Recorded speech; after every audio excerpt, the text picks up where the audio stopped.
Exercise number 2.5 sum number 7. Z1, Z2 மற்றும் Z3 என்ற மூன்று கலப்பு எண்கள்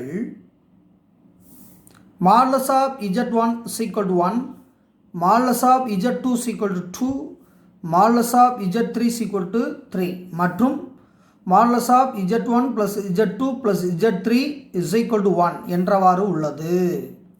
எனில் modulus of 9 into Z1 plus Z2 plus 4 into Z1 into Z3 plus 1 into Z1 into Z3 is equal to 6 என நிறுவு. ரொம்ப இன்ட்ரெஸ்டிங்கான சம்மு, முக்கியமான சம்மு, நல்லா கவனிங்க. ரொம்ப ஈஸியான சம்மு தான். செய்கிறப்பே நீங்கள் தெரிஞ்சுக்குவீங்க எவ்வளவு ஈஸியாக இருக்கும்னு. அந்த சம்மை பொறுத்தளவுக்கு ரொம்ப ஈஸி.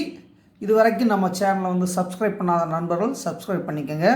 இப்போ சம் நம்பர் 7 பார்த்தீங்கன்னா, if Z1, Z2 and Z3 are three complex numbers and such that Z1 is equal to modulus Z1 is equal to 1, modulus Z2 is equal to 2, modulus Z3 is equal to 3 and modulus Z1 plus Z2 plus Z3 is equal to 1, so that modulus of Z1 into அதாவது 9 into Z1 into Z2 plus 4 into Z1 into Z3 plus 1 into Z1 Z3 is equal to 6. அப்போ 6ன்னு prove பண்ண சொல்லியிருக்காங்க. அதுக்கு முன்னால் நம்ம செய்ய வேண்டிய ஒரு சில டீட்டெயில்ஸ் எல்லாம் வந்து கரெக்டாக பார்த்துக்கணும்.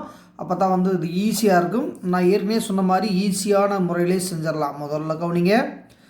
இப்போ பார்த்தீங்கன்னா ஃபஸ்ட்டு கிவன் என்ன கொடுத்துருக்காங்க அதை முதல் கலெக்ட் பண்ணுங்கப்பா. நல்லா பார்க்கணும். Let's modulus of Z1 is equal to 1 it is given. ஓகேவா? இப்படி கோடு போட்டு பிரிச்சுக்கோங்க புரியறதுக்காண்டி. இந்தது modulus of Z2 is equal to 2. ஓகேவா? இப்படி பிரிச்சுக்கோங்க. Modulus of Z3 is equal to எவ்வளவு? 3. ஓகே. அப்போ Z1 மாடுலஸ் 1, Z2 மாடுலஸ் வந்து எவ்வளவு? 2, Z3 மாடுலஸ் வேல்யூ எவ்வளவு? 3.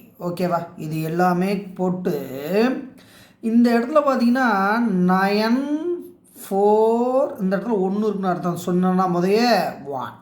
அப்போ 9 4 1 இதுக்கெல்லாம் ரிலேஷன்ஷிப் இருக்குது. இந்த சம்முக்கும் இந்த கொடுத்ததுக்கும் இந்த ப்ரூஃப்க்கு ரிலேஷன்ஷிப் இருக்குது. அதனால தான் இவ்வளோ அழுத்தி சொல்லிட்டு இருக்கேன். அப்போ மாடுலஸ் ஆஃப் Z1 ஸ்கொயர்னா 1 ஸ்கொயர். அப்போ மாடுலஸ் ஆஃப் Z1 ஸ்கொயர் என்பது எவ்வளவு? 1. ஓகே. அப்போ modulus of Z2 is equal to எவ்வளவு? 2. அப்போ 2 ஸ்கொயர் போட்டிங்கன்னா எவ்வளோ போகிறபோது? அப்போ மாடுலஸ் ஆஃப் Z ஸ்கொயர் என்பது 4. ஓகே. இப்போ modulus of 3 Z3 square is equal to 3 square. அப்போ modulus of Z3 square is equal to எவ்வளவு? 9. அப்போ இந்த 9 இங்கே இருக்குது பாருங்களேன். இந்த 4 இங்கே இருக்கா, இந்த 1 இங்கே இருக்கா. அதுதான் இப்போ முக்கியமான ஸ்டெப். இதை கண்டுபிடிச்சின்னா ஒரு மிஸ்டேக்குமே வராது. அதுக்கு முன்னால் ஒரு முக்கியமான ஒரு ஃபார்முலாவை நல்லா தெரிஞ்சு வச்சுருக்கணும். கொஞ்சம் நல்லா கவனிங்க. Very very most important point. நல்லா கவனிங்க. Modulus of Z square is equal to Z into Z bar. இதுதான் அந்த முக்கியமான ஃபார்முலா. இந்த ஃபார்முலாவுக்கு இதுக்கும் சம்மந்தம் இருக்குது. நல்லா கவனிங்க. இந்த ஃபார்முலாவை வச்சு தான் எல்லாமே பண்ண போகிறோம். அப்போ மாடுலஸ் ஆஃப் Z ஸ்கொயர் என்பது Z into Z பார். அப்படியே பாருங்கள். அதை வச்சு சொல்ல போகிறேன். நல்லா கவனிங்க. அப்போ மாடுலஸ் ஆஃப் Z1 ஸ்கொயர்னால் எப்படி போடலாம்? Z1 into Z1 பார் போடலாமா? அப்போ இதே மாதிரி போடலாம். இதெல்லாம் முதல்ல நல்லா பழகிட்டா சம்மில் போய் அப்ளை பண்ணுறதுக்கு ஈஸியாக இருக்கும். அப்போ மாடுலஸ் ஆஃப் Z2 ஸ்கொயர்னா எப்படிப்பா போடலாம்? Z2 into Z2 பார்னு போடலாமா போடக்கூடாதா? ஓகேப்பா. இப்போ மாடுலஸ் ஆஃப் Z3 ஸ்கொயர்னால் எப்படிப்பா போடலாம்? அப்போ Z3 into Z3 பார்னு போடலாமா? அப்போ இந்த ஃபார்முலாவை பேஸ் பண்ணி தான் இது மூணுமே எழுதியிருக்கோம். ஓகே. இதெல்லாமே முதல்ல என்ன பண்ணோம்? கலெக்ட் பண்ணி வச்சுக்கிட்டு லெஃப்ட் ஹேண்ட் சைடு எடுத்து ஃபில் பண்ண போகிறேன். கொஞ்சம் நல்லா தெளிவாக கவனிங்க. அப்போ மாடுலஸ் ஆஃப் Z ஸ்கொயர் என்பது Z into Z பார். இந்த ஃபார்முலா தான் இந்த சம்முக்கு உயிர் நாடி மாதிரியாக வச்சுங்க. இதை பேஸ் பண்ணி தான் போட்டிருக்கோம். இதெல்லாமே ப்ரிப்பேர் பண்ணிட்டோம். ஓகேவா? இது எல்லாமே என்ன பண்ணிட்டோம்? ப்ரிப்பேர் பண்ணிட்டோம். இப்போ ஒவ்வொன்றா அப்ளை பண்ண போகிறேன். லெஃப்ட் ஹேண்ட் சைடு இதுதானே இருக்குது, இதை தான் எடுத்து செய்ய போகிறோம். இப்படியே பாருங்கள், டேக்கிங் லெஃப்ட் ஹேண்ட் சைடு அப்போ modulus of 9 Z1 Z2 plus 4 into Z1 Z3 plus 1 into Z2 Z3 modulus. இந்த 1 வந்து இல்லாட்டி போட்டுக்கணும், வேறு ஒன்றும் இல்லை. இப்போ சார் என்ன சார் சொல்ல வரீங்க? அப்போ மாடுலஸ் ஆஃப் இந்த 9க்கு பதிலாக என்ன எழுதலாம்? இங்கே இருக்கா இந்த 9க்கு பதிலாக இந்த இதை தான் எழுத போகிறேன், வேறு ஒன்று. 9க்கு பதிலாக மாடுலஸ் ஆஃப் என்ன போடலாம்? Z3 ஹோல் ஸ்கொயர், இந்த 9க்கு பதிலாக இன்ட்டு இது Z1 Z2 ப்ளஸ் இந்த 4க்கு பதிலாக இங்கேயே சுருக்கிட்டு கூட அப்ளை பண்ணலாம். இங்கே போட்டால் தான் கொஞ்சம் ஈஸியாக தெரியும். அதனால் வந்து இந்த 4க்கு பதிலாக modulus of Z2 square into இது Z1 இது Z3 ப்ளஸ் இந்த 1க்கு பதிலாக இந்த 1க்கு பதிலாக இதை அப்ளை பண்ணலாமா? Modulus of Z1 square into Z2 into Z3 modulus. ஓகேப்பா, இது வரைக்கும் நான் ஒன்றுமே செய்யலை, செம்ம எழுதியிருக்கேன். இந்த 9க்கு பதிலாக இதை அப்ளை பண்ணியிருக்கேன், இந்த 4க்கு பதிலாக இதை அப்ளை பண்ணியிருக்கேன், இந்த 1க்கு பதிலாக இதை அப்ளை பண்ணியிருக்கேன், அவ்வளோதான் செஞ்சுருக்கேன். இதை செஞ்சுட்டு இந்த மாடுலஸுக்கு பதிலாக இந்த வேல்யூவை போய் அப்ளை பண்ணோம். Z1 Z பார் இருக்கு இல்லையா, இந்த Z1 பார் அதை தான் போய் அப்ளை பண்ண போகிறேன், வேறு ஒன்றுமே கிடையாது. இந்த ஃபார்முலா தான் முக்கியம்னு சொன்னால் அதைத்தான் அப்ளை பண்ண போகிறேன். நல்லா கவனிங்க, நல்லா பாருங்கள். இந்த மாடுலஸுக்கு பதிலாக Z3 தானே, அப்போ Z3 இன்ட்டு Z3 பார். ஓகே, இது அப்படியே இருக்கும். Z1 இது வந்து Z2 அப்படியே இருக்கும். ஓகே, ஏன்னா இது வரைக்கும் ஒரு டேர்ம் ப்ளஸ் இதுக்கு பதிலாக என்ன எழுத போகிறேன் பாருங்கள், Z2 இன்ட்டு Z2 பார். இது அப்படியே இருக்கும். Z1 Z3 அப்படியே இருக்கும். ஓகே, அடுத்து ப்ளஸ் இதுக்கு என்ன பண்ணலாம்? Z1 பார் இன்ட்டு Z2 Z3. ஓகே, இது ஒரு டேர்ம்.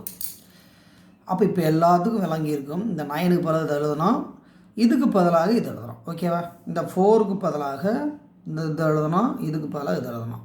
இந்த 1க்கு பதிலாக இது எழுதணும், இதுக்கு பதிலாக இது எழுதியிருக்கோம். அப்படியே எழுதியிருக்கோம். இதை நீங்கள் கரெக்டாக எழுதிட்டாவே வேலை முடிஞ்சிருச்சு. ஈஸியான ஆன்சர் வரப்போகுது. நல்லா கவனிங்க. இப்போ பார்த்தா எல்லாத்தையும் கம்பேர் பண்ணி பாருங்களேன். சரி, எல்லாம் இதை ப்ராக்கெட்டில் இருக்கிறதெல்லாம் கம்பேர் பண்ணால் Z1 Z2 Z3 இருக்குது. இந்த Z1 Z2 Z3 இருக்குது. Z1 Z2 Z3 எல்லாமே இருக்குது. அப்போ இந்த first term, second term, third term 3ல அப்படியே இருக்குது. அப்போ என்ன சார் பண்ண போகிறோம்? அதை காமனாக வெளியே எடுக்க போகிறோம், வேறு ஒன்றும் கிடையாது. அப்போ Z1 Z2 Z3 அதை காமனாக வெளியே எடுத்துட்டா, நல்லா கவனிங்க. அப்போ Z1 Z2 Z3 காமனாக வெளியே எடுத்துட்டா மிச்சம் என்ன சார் இருக்கும்? இதெல்லாம் காமனாக வெளியே எடுத்துட்டேன். அப்போ மிச்சம் உள்ளே என்ன இருக்கும்? நல்லா கூர்ந்து கவனிங்க. அப்போ இந்த இடத்துல என்னப்பா இருக்கும்? இந்த இடத்துல வந்து Z3 இருக்கும், இந்த இடத்துல என்ன இருக்கும்? Z2 இருக்கும், அந்த இடத்துல என்ன இருக்கும்? Z1 இருக்கும். எல்லாமே பாரில் இருக்கும். அதுதான் முக்கியமான பிளேஸ். அப்போ இது மிச்சம் இருக்குது, இது ரிமைண்டர் எழுதி எடுத்துட்டேன். இனிமேல் அக்கார்டிங் டு மாடுலஸ் ஃபார்முலா பிரகாரம் எழுதலாமா? என்ன சார் எழுதலாம்?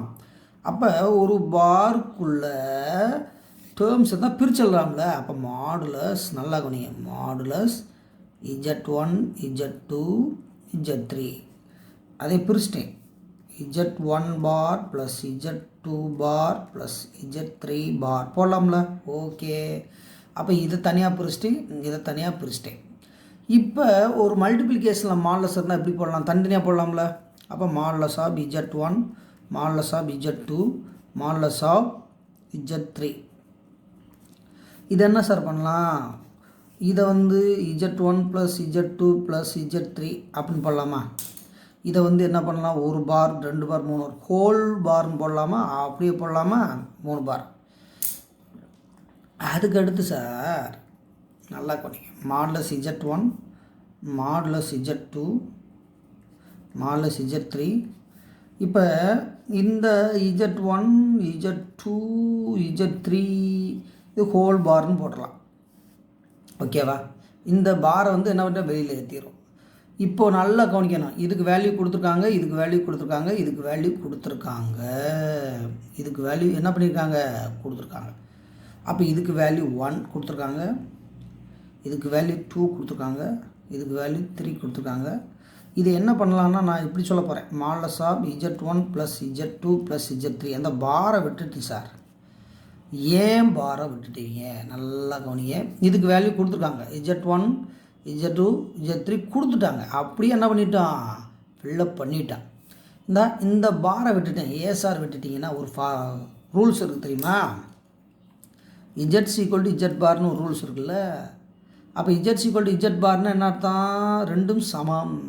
அப்போ Z = Z பார். அதாவது modulus of Z = modulus of Z bar, வேறு ஒன்றும் கிடையாது.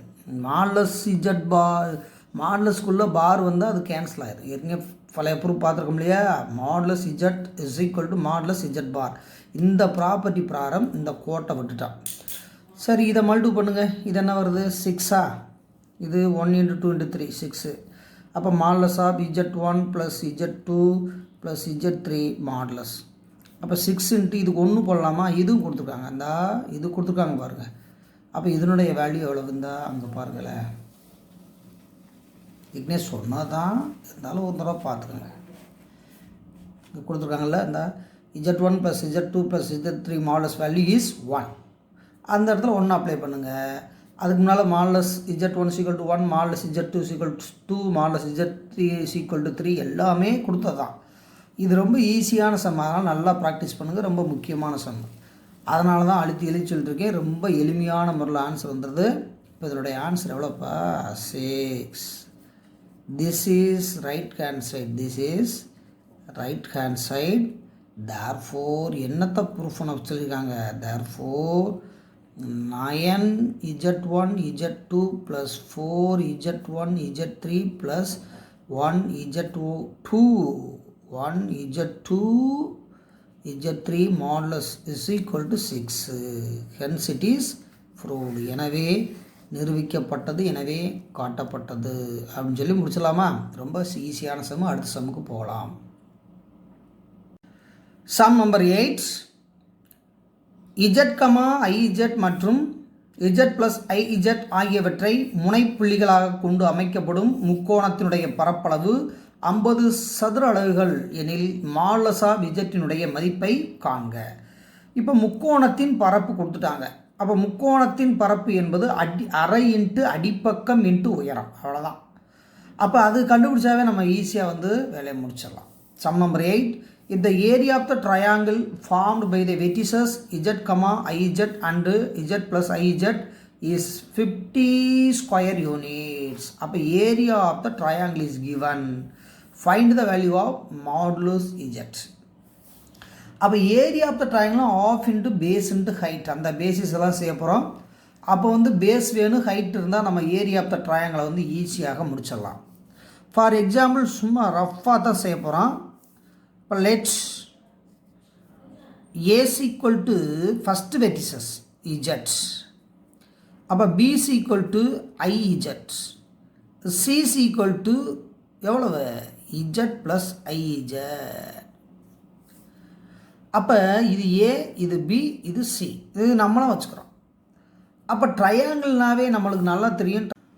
இப்போ ஃபஸ்ட்டு வெர்டிசஸ் A வைங்க, A = Z. செகண்ட் வெர்டிசஸ் Bன்னு வைங்க, second vertices IZ. Third vertices C கொடுத்துருக்காங்க, Z + IZ. ஓகேவா? இப்போ ஏபியினுடைய டிஸ்டன்ஸ், பிசியினுடைய டிஸ்டன்ஸ், சிஏனுடைய டிஸ்டன்ஸ், 3 டிஸ்டன்ஸ் கண்டுபிடிச்சி அதில் எது பேஸ் எதில் ஹைட்டுன்னு கண்டுபிடிக்க போகிறோம். நம்ம ரஃப் ஒர்க் போட்டிருக்கேன். ஏபிசி ஈஸியாக ட்ரையாங்கிள், ஒரு ட்ரையாங்கிள், இது பேஸ் ஆகும், இது ஹைட் ஆகும். சும்மா ரஃபாக தான் வச்சுருக்கோம். அதுக்கடுத்து ஏனுடைய vertices Z, பினுடைய vertices IZ, சினுடைய vertices IZ + IZன்னு குறித்து தான் வச்சுருக்கோம். ஓகேவா? அது இன்னும் கன்ஃபார்ம் பண்ணல, எது பேஸுன்னு ஹைட்டுன்னு கன்ஃபார்ம் பண்ணலாம். டிஸ்டன்ஸ் வச்சு முதல்ல கண்டுபிடிக்கலாம். இதில் பார்த்தீங்கன்னா ஏபினா Z - IZ. அப்போ இங்கே Z இருக்குது, இங்கே Z இருக்குது. அந்த Z வெளியே எடுத்துட்டா 1 - என்னது ஐ. அப்போ Z into 1 Z, Z minus I is equal எவ்வளவு ஐ இஜெட். இப்போ அக்கார்டிங் டு மாடுலஸ் ப்ராப்பர்ட்டி பிரகாரம் தனியாக பிரிக்கலாமா? அப்போ modulus Z modulus of 1 minus Z இப்படி பிரிக்கலாம்ல, ரைட்டு. இது மாடுலஸ் இஜெட், இது ஒன்றும் செய்ய முடியாது. இதுக்கு செய்யலாம்ல, ரூட் ஆஃப் 1 ஸ்கொயர்னா 1 1 ஸ்கொயர்னா 1. அப்போ மாடுலஸ் இஜெட் ரூட் 2 இது வந்து ஏபியினுடைய டிஸ்டன்ஸ். ஓகேவா, இருக்கட்டும். அடுத்து பிசியினுடைய டிஸ்டன்ஸ் இதே மாதிரி செய்ய போகிறோம். அப்போ பிசியினுடைய டிஸ்டன்ஸ்னால் modulus of B minus C தான். அப்போ மாடுலஸ் பின்னா பி எவ்வளவு ஐஇஜெட் மைனஸ் சி, இது வந்து சி வந்து இஜெட் ப்ளஸ் ஐஇஜெட். ஓகேவா, அதே மாதிரி ஒர்க் பண்ணுங்கள். முதல்ல என்ன செஞ்சோமோ அதே கான்செப்ட்லேயே ஒர்க் பண்ணுங்கள். அப்போ modulus of I Z minus Z minus I Z. ஓகேவா, ஓகே. அப்போ இந்த இடத்துல பார்த்தீங்கன்னா ஐஇஜெட்டு ப்ளஸ் மைனஸுக்கு கேன்சல் ஆயிரும்.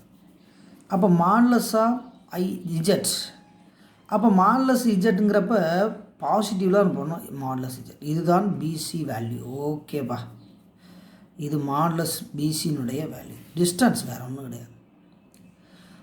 அப்போ அடுத்து ஏபி பிசி, அடுத்து மிச்சம் என்ன பாருங்க, சிஏ கண்டுபிடிக்கணும். சிஏ கண்டுபிடிக்கணும். அப்போ சிஏன்னு என்ன அர்த்தம்னா மாடுலஸ் சி மைனஸ் ஏ, தொலைவு ஃபார்முலா வேறு ஒன்றும் இல்லை. அப்போ சிஏங்கிறப்ப சி வேல்யூ வந்து என்ன நம்ம சொல்லியிருக்கோம், எவ்வளவு இஜெட் ப்ளஸ் ஐஇஜெட். ஏ வேல்யூ என்னப்பா சொல்லியிருக்கோம் இஜெட். இப்போ பார்த்தா தெரியுது மைனஸ் இஜெட் ப்ளஸ் இஜெட் நல்லா தெரியுது. அப்போ மாடுலஸ் ஆஃப் ஐஇஜெட் மட்டும் மிச்சம் இருக்குது. அப்போ இது என்ன போடலாம், இப்போ மாடுலஸ் போட்டிங்கன்னா ரெண்டையும் பிரிக்கணும்ல. அப்போ மாடுலஸ் இஜெட் மாடுலஸ் ஐ இப்படி பிரிச்சலாம்ல மாடுலஸு. அப்போ இது மாடுலஸ் இஜெட், இதனுடைய ரூட்டு ஐ ஸ்கொயர்னா 1 தான். அதாவது 1 முன்னால் இருக்கு இல்லையா, 1 ஸ்கொயராக 1 தான். அப்போ இதனுடைய ஆன்சர் மாடுலஸ் இஜெட்.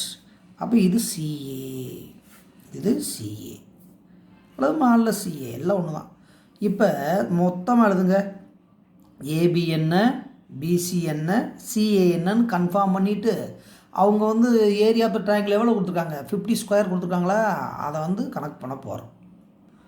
தேர்ஃபோர் ஏபியினுடைய டிஸ்டன்ஸ் மாடுலஸ் இஜெட் ரூட் 2, பிசியினுடைய டிஸ்டன்ஸ் மாடுலஸ் இஜெட், சிஏயினுடைய டிஸ்டன்ஸ் மாடுலஸ் இஜெட். இந்த ரெண்டு சமமாக இருக்குது. அப்போ இருக்கட்டும், நம்ம ஒரு ரைட் ஆங்கிள் ட்ரையாங்கிள் மாதிரி அப்ளை பண்ணுவோம். ஏன்னா ரெண்டு சமமாக இருந்தாவே இரு சம பக்கம் முக்கோணம், அதாவது ஐசோசல் ட்ரையாங்கிள் அந்த கான்செப்ட் வரும். இப்போ குறிக்கிறப்பப்பா பெரிய சைடு இதுதான், இதை காட்டிலும் இதுதான் பெருசு, லார்ஜஸ்ட் சைடு. அப்போ ஏபி தான் லார்ஜஸ்ட் சைடு. இப்படி அப்படிங்கிறப்ப இந்த இது பார்த்தீங்கன்னா மாடுலஸ் இஜெட் ரூட் 2 90 கூட போடலாம். ஏபிசி வந்துடுதுல, இது பிசி என்பது இங்கே இருக்குது மாடுலஸ் இஜெட், இது வந்து மாடுலஸ் இஜெட், அவ்வளோதான். இப்போ நம்மளுக்கு தேவை இது பேஸாகவும் இது ஹைட்டாகவும் கிடச்சிருது, மற்றது நம்மளுக்கு தேவையில்லை. ஏன்னா ஏரியா ஆஃப் த ட்ரையாங்கிள் வந்து பேஸ் இன்ட்டு ஹைட் தானேப்பா, அதுக்காண்டி தான், வேறு ஒன்றும் இல்லை. அப்போ முக்கோணப்பரப்பு 50 சதுர அலகுகள் கொடுத்துருக்காங்க. அதாவது area of triangle 50 square units it is given கொடுத்துருக்காங்க. இந்த பேஸு ஹைட்டு கண்டுபிடிக்கிறது தான் நம்ம அவ்வளோ ஒர்க் பண்ணோம், வேறு ஒன்றும் இல்லை. அப்போ half into B into H தான் அவ்வளவு 50, அரை இன்ட்டு அடிப்பக்கம் இன்ட்டு உயரம், வேறு ஒன்றும் கிடையாது. அந்த ஃபார்முலாவுக்கு தான் இவ்வளோ சிரமப்படுது. அப்போ half into B into H is equal to 50ன்னு வந்துடுதுல. இந்த ரெண்டை வந்து என்ன பண்ணணும், குறுக்கு பெருக்கல்ங்கிட்டு பிரிக்கிறோம். அப்போ base into H is equal to 50 into 2. ஓகேவா, இப்போ பேஸ் வந்து ரூட் தான் மாடுலஸ் இஜெட், இங்கேயும் மாடுலஸ் இஜெட். அப்போ modulus Z into modulus Z is equal to 100. அப்போ modulus Z square is equal to 10 square போடலாம்ல, ரெண்டு கட் பண்ணிங்களா. அப்போ மாடுலஸ் இஜெட் எவ்வளோ வந்திருக்கு 10. அவங்க கேட்டது find the value of modulus Z, அதானே கேட்டிருக்காங்க. அப்போ மாடுலஸ் இஜெட்னுடைய வேல்யூ 10ன்னு வந்துடுது. ஓகேவா, இந்த வீடியோவில் மொத்தம் எத்தனை சம் வந்திருக்கு? 2 சம் வந்திருக்கு. நல்லா ப்ராக்டிஸ் பண்ணுங்கள். அடுத்த வீடியோவில் சந்திப்போம். நன்றி, வணக்கம்.